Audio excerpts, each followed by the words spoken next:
The storm rolled into the small suburban town with an unrelenting fury.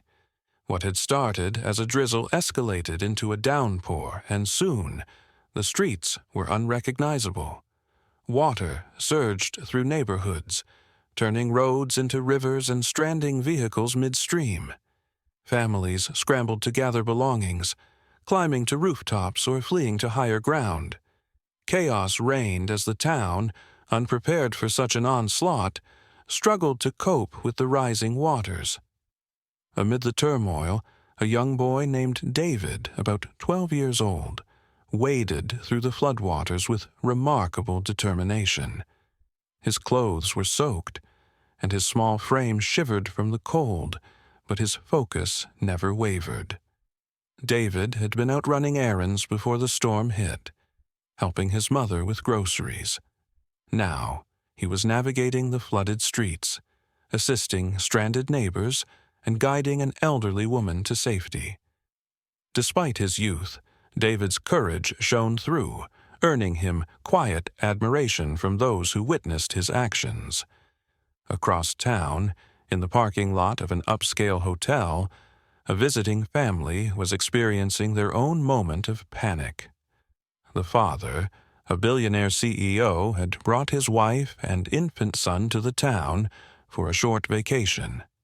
Their stay was meant to be a break from the fast-paced city life, a chance to reconnect as a family. But the storm had thrown their plans into disarray. The luxurious stroller carrying their baby boy had been swept away by the rushing current. It all happened in an instant. One moment, the mother was holding on to the stroller, and the next, it was gone. The baby's cries pierced the air, blending with the sounds of the storm. The mother's frantic screams for help drew the attention of bystanders, but no one moved to intervene. The water was too deep, the current too strong, and the stroller was being carried further away with each passing second. David heard the cries before he saw the stroller. Turning his head, he spotted the overturned pram caught in the current, a small figure wriggling inside. Without a second thought, he plunged into the water, moving as quickly as the flood would allow. His legs strained against the pull of the current, and his lungs burned with effort, but he pushed forward. Onlookers watched in stunned silence, some capturing the moment on their phones, while others shouted encouragement. The boy reached the stroller just as it was about to tip over completely. Planting his feet firmly, he grabbed the edge and pulled it upright. With a deep breath, he unfastened the baby from the harness, cradling the child against his chest. The baby's cries softened, soothed by the warmth and steady heartbeat of his rescuer. As David made his way back to dry ground, the billionaire father arrived at the scene. His usually composed demeanor was replaced by sheer panic as he scanned the area for his child. His expensive suit was drenched, and his shoes were ruined, but none of that mattered. Spotting David emerging from the water with his son in his arms, the father froze. Relief and disbelief washed over him simultaneously. The mother rushed forward, taking the baby into her arms and sobbing with gratitude. She thanked David profusely, her voice trembling with emotion, but David simply nodded, offering a shy smile before stepping back. He didn't linger, uncomfortable with the attention. There were still others in need, and he was determined to do what he could. The billionaire watched David walk away, his mind racing.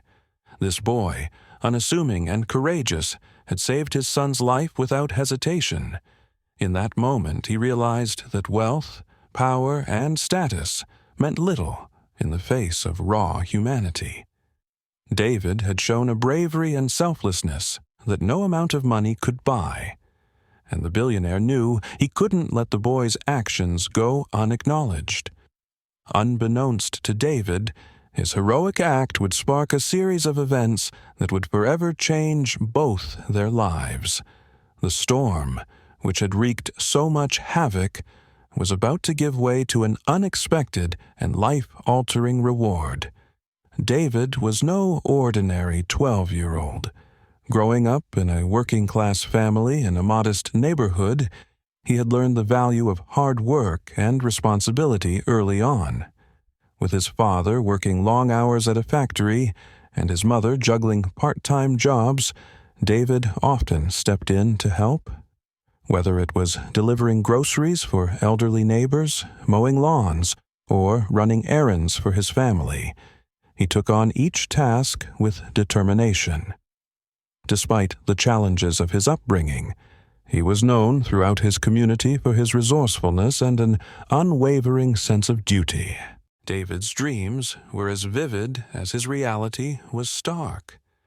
He often spoke of becoming a firefighter or rescue worker, inspired by tales of bravery and heroism he'd read in books or seen on television. These aspirations weren't just idle fantasies. They were fueled by his innate desire to help others.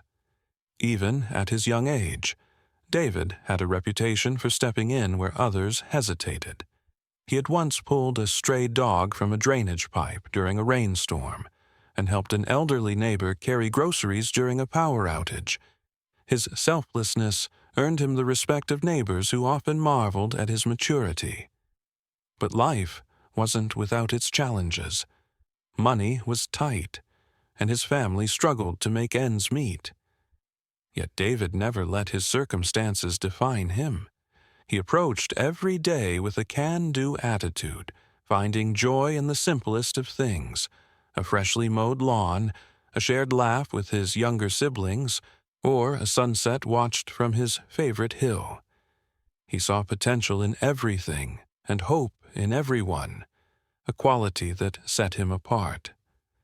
Miles away from David's world was the life of the Billionaire family. The Johnsons were in town for a short vacation, staying at a luxurious waterfront property. At the helm of this wealthy family was Richard Johnson, a self-made billionaire and the CEO of a global tech firm. His life revolved around board meetings, international travel, and high-stakes deals. Although he provided generously for his wife and infant son, he was often absent, leaving his family to navigate their privileged lives largely on their own. Emily Johnson, Richard's wife, adored her family but felt increasingly isolated by the trappings of wealth.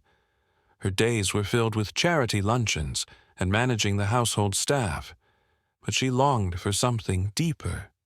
Her toddler son Leo was the light of her life, a curious and mischievous boy who loved exploring his surroundings. But Emily often struggled to keep up with him, especially without Richard's presence. The Johnsons lived in a bubble of privilege, relying on their wealth to insulate them from most hardships. Problems were solved with a phone call, a swipe of a credit card, or the expertise of an assistant. They were, in many ways, disconnected from the struggles faced by families like David's. They rarely encountered the resilience and resourcefulness born out of necessity. But that afternoon, the storm blurred the lines between privilege and adversity. When the stroller carrying Leo was swept away by the floodwaters, the Johnsons' wealth and influence were rendered powerless. Emily's scream for help was met with the panic of onlookers, none of whom dared to act. In that moment of crisis, David's world and theirs collided. For the first time, the Johnsons experienced a vulnerability that no amount of money could shield them from. And for David, it was another opportunity to act on his unwavering belief that every life was worth saving. The stage was set for a profound connection that would bridge two vastly different lives, altering the course of both forever.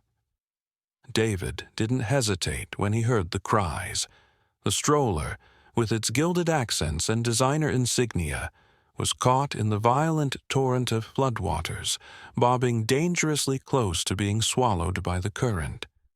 The baby's wails were faint against the roaring storm, but they were unmistakable. Without a second thought, David plunged into the waist-deep water, his heart pounding as adrenaline took over. The current was fierce, tugging at him with each step. He braced against the pull, his small frame cutting through the water with determination.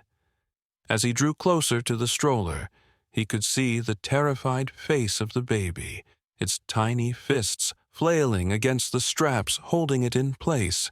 Gritting his teeth, David lunged forward, gripping the handle of the stroller just as it teetered dangerously toward deeper waters.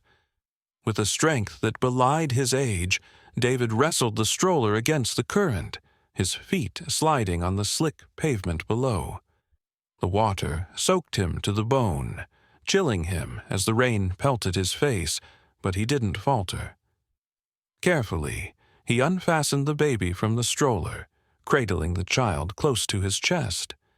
"You're safe now," he whispered, his voice steady despite his exhaustion.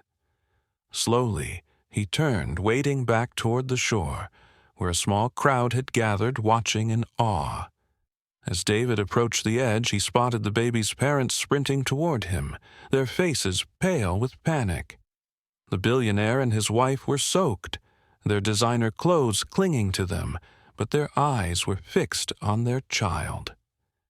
Emily reached him first, collapsing to her knees as David gently handed the baby to her. "He's okay," David said softly, his breath coming in gasps. "I made sure he was okay." Emily held the baby close, tears streaming down her face. Richard, the billionaire father, arrived a moment later, his expression a mixture of relief and disbelief. "You saved him," he said, his voice faltering. We thank you." The scene was chaotic. Onlookers clapped, some murmuring in amazement while a few captured the moment on their phones. David, however, stood quietly, his soaked clothes clinging to him, as he watched the parents reunite with their child. For him, the rescue was instinctual, a life was in danger, and he did what needed to be done. Richard, still catching his breath, reached into his pocket and pulled out a wad of cash. "Here, take this," he said, extending it toward David. "It's the least we can do for what you've done." David looked at the money, his expression unchanging. He shook his head politely, taking a small step back. "Thank you, sir, but I don't need it," he said. "I just wanted to help." Richard was taken aback, his hand frozen midair. He wasn't used to people declining his offers, especially one as tangible as cash. Emily, however, looked at David with a new intensity. Her tears had slowed, and now her gaze lingered on the boy's drenched figure and steady demeanor. "What's your name?" she asked softly. "David," he replied simply. "I'm just glad your baby is safe."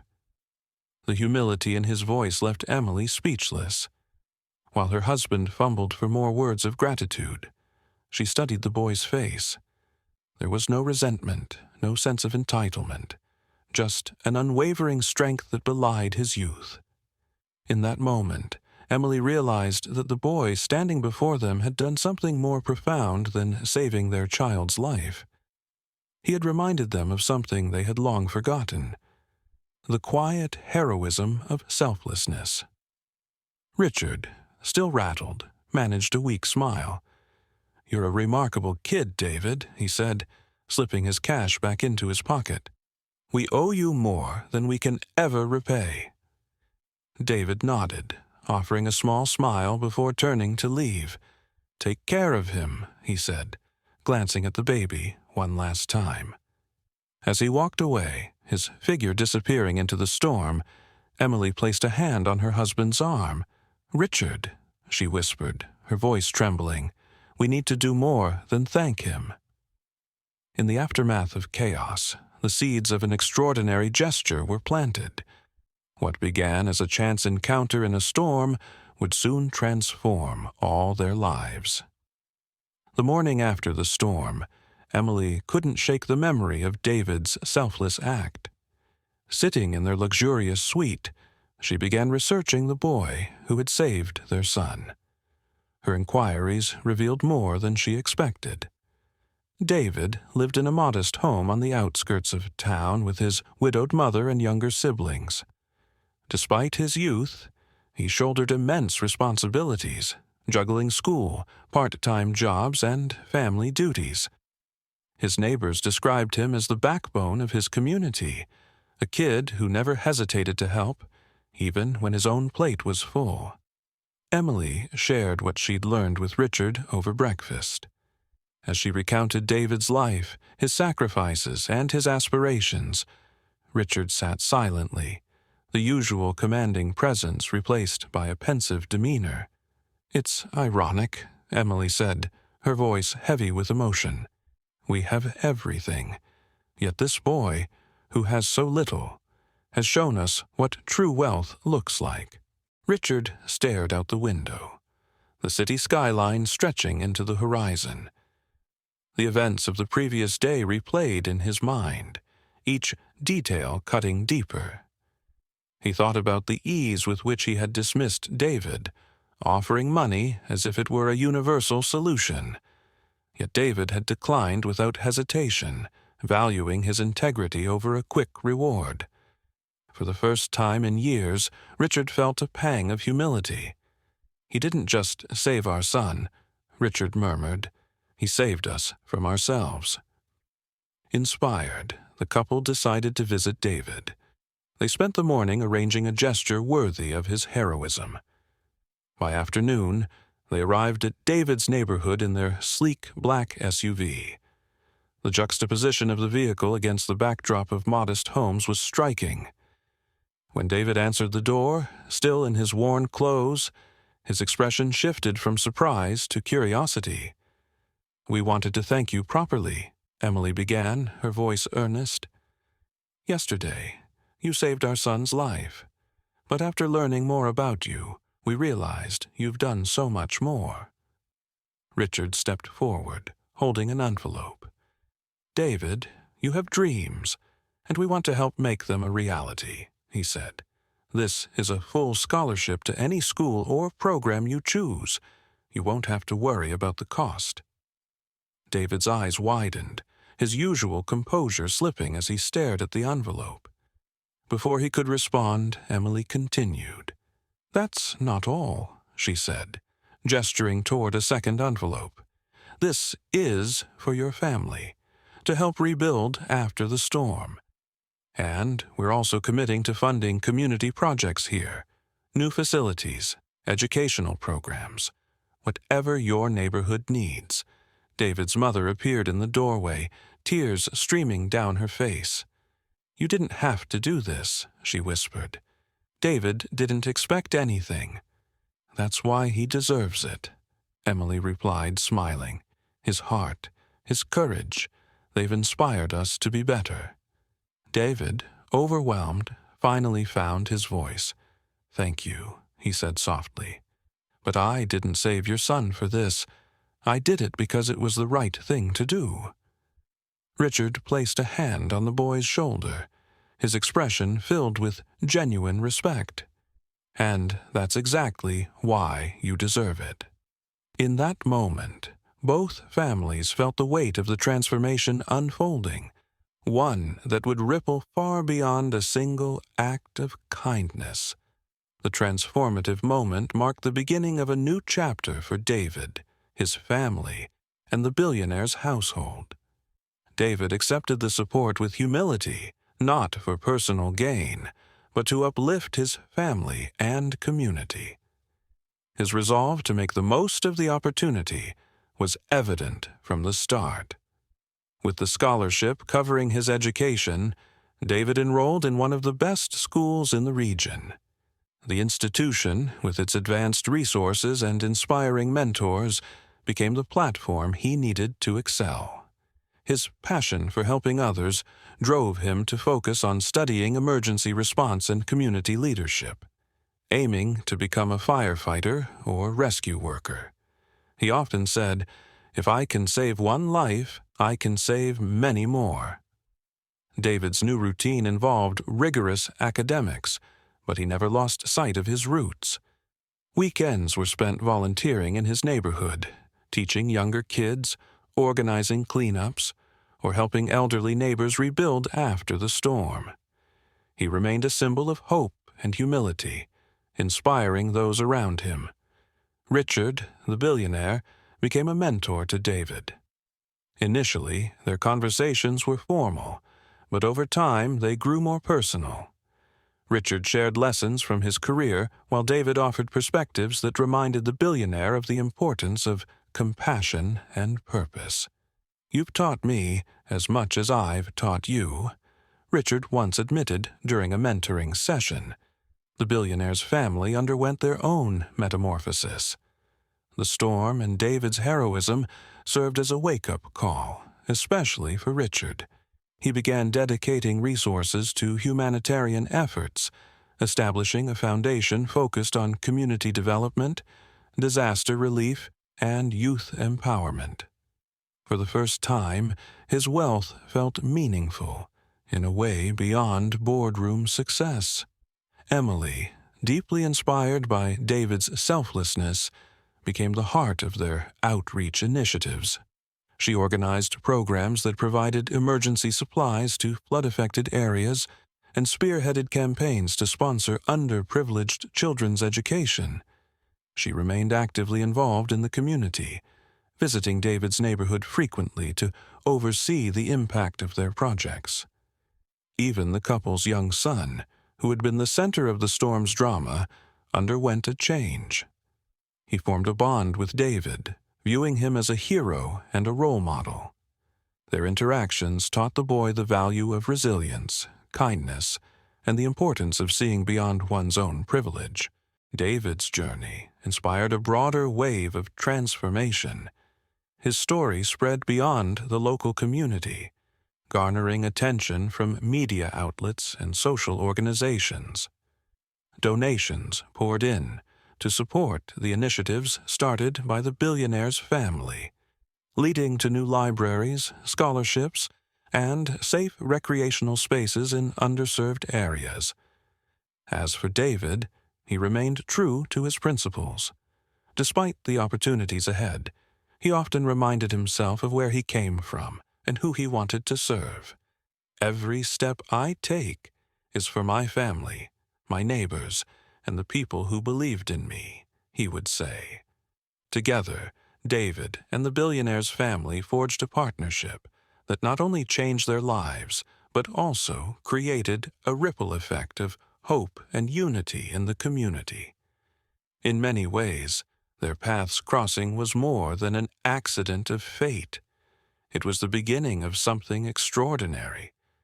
As the years passed, David's life became a testament to resilience, determination, and the profound impact of selflessness. His childhood heroics had not only changed his life, but also transformed the billionaire's family and the community they touched. What started as a single act of courage blossomed into a lasting legacy that inspired countless others. David grew into a young man deeply committed to his dreams. With the support of the billionaire's family and his unyielding drive, he pursued a career as a firefighter. His days were spent saving lives, often risking his own safety to pull others out of danger. Each rescue was a reminder of the stormy day when he saved the billionaire's son and of the responsibility he felt to pay forward the opportunities he'd been given. But David's influence extended beyond his profession. As a paramedic and community leader, he worked tirelessly to improve emergency response systems in underprivileged areas. He set up training workshops to teach first aid and disaster preparedness, ensuring that no one in his community would feel helpless in a crisis again. Meanwhile, Richard and Emily, the billionaire couple, established a foundation in David's honor. The David Andrews Courage Foundation became a beacon of hope, channeling resources into education, community development, and disaster relief projects. The foundation not only supported David's efforts but also expanded its reach globally, building schools, funding scholarships, and providing emergency aid to communities in need. The foundation's ethos was simple but powerful: to honor David's act of bravery by empowering others to act with courage and kindness. Emily, now a passionate philanthropist, often spoke about how David had taught them the true meaning of wealth. He reminded us that success isn't about how much you have, it's about how much you can give. David's story became a source of inspiration far beyond his neighborhood. Schools used it as an example in lessons about empathy and courage. His name became synonymous with resilience, and young people across the country looked up to him as a role model. The community, once overlooked and underfunded, transformed into a thriving hub of opportunity and hope. New recreational spaces, community centers, and educational programs bore David's name, serving as reminders of how one act of bravery could spark widespread change. The Billionaire family also underwent a lasting transformation. Richard continued to support philanthropic efforts, but more importantly, he became a hands-on father. His bond with his son deepened as he took more time to cherish the moments that mattered. Emily, now fully immersed in their charitable ventures, frequently visited communities to oversee their projects and listen to the stories of those they helped. Years later, the community gathered on the anniversary of the fateful storm for a special dedication ceremony. At the heart of the newly revitalized neighborhood stood a gleaming statue of David as a boy, mid-rescue, with the billionaire's son in his arms. The plaque at its base read, "In honor of David Andrews, whose courage saved a life, whose kindness changed a community, and whose legacy inspires us all." David, now a respected community leader, stood beside the billionaire's family at the unveiling. His mother, teary-eyed, looked on with pride as her son's story became immortalized in their neighborhood. Children ran around the statue pointing at the inscription, while parents shared the tale of the boy who had become a hero. As the ceremony ended, David addressed the crowd, his voice steady, yet emotional. "This isn't just my story," he began. "It's our story, of how one moment can change everything, of how a little courage, a little kindness, can ripple out and touch countless lives,